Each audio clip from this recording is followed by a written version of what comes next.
நம்ம வந்து புதுசா பிறந்த குழந்தைய பத்தி தெரிஞ்சுக்க போறோம். அதாவது புதுசா பிறந்த குழந்தைக்கு வந்து நிறங்கள் தெரியாது, அதாவது பார்வை குறைபாடு இருக்கும் அப்படிங்கிறாங்க. அப்படின்னா நிறத்தையே அவங்களால பார்க்க முடியாதா அப்படின்னு கேட்டா அப்படி இல்லை. நிறத்தை எல்லாம் பார்க்கலாம். அதாவது சில நிறத்தை மட்டும் அவங்களால பார்க்க முடியும். அது என்னென்ன நிறம் அப்படின்னு பாத்தீங்கன்னா கருப்பு, வெள்ளை, சாம்பல், இந்த 3 நிறத்தை மட்டும்தான் பிறந்த குழந்தையால வந்து பார்க்க முடியும் அப்படிங்கிற மாதிரி சொல்றாங்க.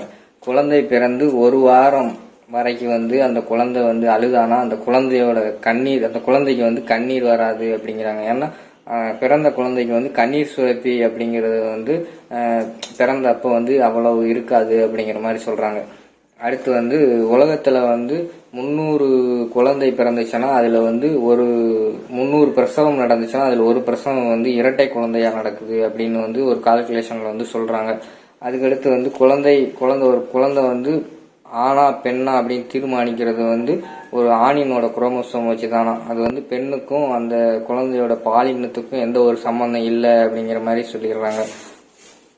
அதுக்கடுத்து வந்து கருப்பு, வெள்ளை அந்த அது சொல்லியாச்சா. அதுக்கடுத்து வந்து ஒரு வருஷத்துல வந்து குழந்தைகள் வந்து எத்தனை மொத்தம் பிறக்குன்னா 131.4 மில்லியன் குழந்தைகள் வந்து பிறக்குதான். அது அப்படின்னா ஒரு நாளைக்கு எவ்வளவு அப்படின்னு கால்குலேட் பண்ணோம்னா ஒரு நாளைக்கு எவ்வளவுனா 3.60 லட்சம், அதாவது 3,60,000 குழந்தை வந்து ஒரு நாளையில பிறகு. அப்படின்னா ஒரு மணி நேரத்துக்கு வந்து 15,000 குழந்தைகள் வந்து பிறக்குது அப்படிங்கிறாங்க.